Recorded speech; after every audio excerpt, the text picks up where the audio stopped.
حبايبي الحلوين، ازيكم؟ يا رب تكونوا بخير وسعادة. النهاردة بقى هنعمل وصفة لذيذة لذيذة، وصفة من ريحة زمان. هنعمل المحوجة او القرصة الصفراء، بس هنعملها بطريقة سهلة وسريعة. يلا بينا نشوف عملناها ازاي.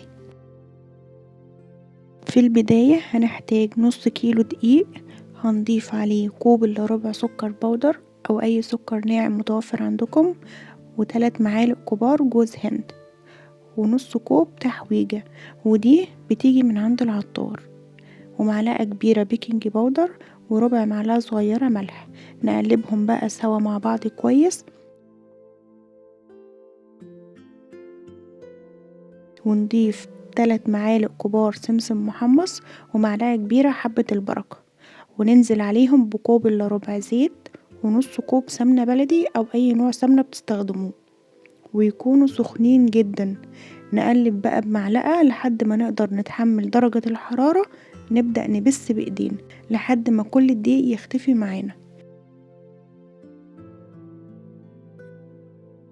لازم المحوجة تتلم معانا بالشكل ده، ولما نضغط عليها تتفرفت كده.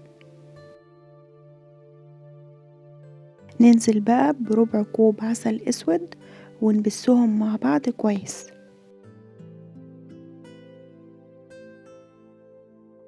شايفين الجمال؟ اهم حاجة ان احنا ما نعجنش، نبس بس، يعني نلم العجينة ونخلطها كويس مع العسل. نجيب بقى صينية مقاس 30 في 40 وندهنها زيت خفيف، وننزل بالمحوجة ونبدأ نفردها في الصينية، ونضغط بإيدينا عشان نسويها كويس. نكمل بقى ضغط بالنشابة.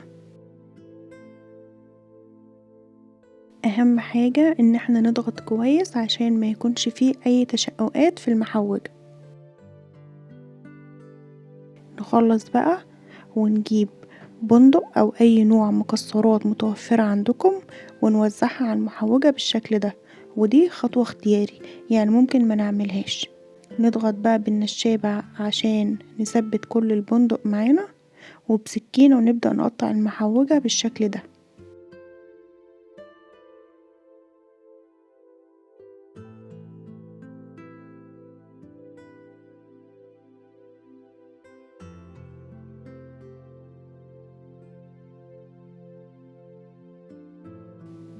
ندخل بقى المحوجة فرن سخن على الرف أوسط على درجة حرارة 180 لمدة نص ساعة، وآخر 5 دقايق نفتح الشواية عشان تاخد لون ذهبي جميل. وده شكل المحوجة بعد ما خرجت من الفرن وهي لسه سخنة. نعيد على التقطيع تاني، لأن لو بردت وجينا نقطعها هتتكسر مننا. شايفين الجمال؟ دايبة وناعمة جدا، وبجد ريحتها كانت قلب البيت من جمالها.